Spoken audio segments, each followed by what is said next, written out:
ओम नमो नारायणाय। प्रिय जिज्ञासुजन, हम भाषाविदों के लिए आर्ष ग्रंथों को समझने के लिए सबसे पहले जो वेदांत से संबंधित प्रक्रिया ग्रंथ है उसका पढ़ना बड़ा अनिवार्य है। बिना प्रक्रिया ग्रंथ के हम किसी भी आर्ष ग्रंथ को नहीं समझ सकते। आधुनिक काल के वैसे प्रक्रिया ग्रंथ बहुत से हैं, लेकिन जो आधुनिक काल में पंडित ब्रह्मश्रोत्रिय ब्रह्मनिष्ठ ब्रह्मदेव पंडित पीताम्बर जी द्वारा जिस ग्रंथ की रचना की गई है वह श्री विख्यात चंद्रोदय जी सबसे बढ़िया सबसे उत्तम ये ग्रंथ है। इस ग्रंथ में पंडित जी ने 16 प्रकरण यानी कि 16 कलाओं का वर्णन किया है। उन 16 कलाओं का वर्णन किया है। उन 16 कलाओं को समझने के लिए भी हमें किसी ब्रह्मसूत्री ब्रह्मनिष्ठ मुर्शिद की आवश्यकता है। आपका किसी नहीं समझ में नहीं आएगा वो।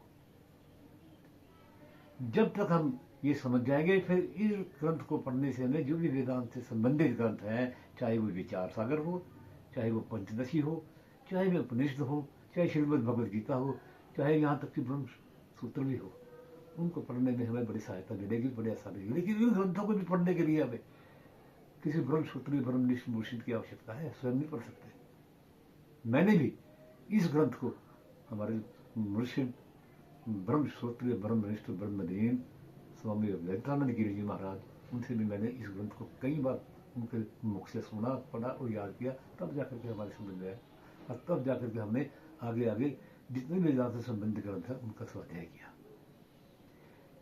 इस ग्रंथ का निष्कर्ष यही है कि जो हमारे 4 पुरुषार्थ हैं, धर्म अर्थ काम और मोक्ष, जिनमें से 3 तो गौण है, सेकेंडरी है, धर्म अर्थ और काम, और जो मुख्य जो है जीव का प्रयोजन जो है वो मोक्ष है। मोक्ष का वास्तविक स्वरूप क्या है?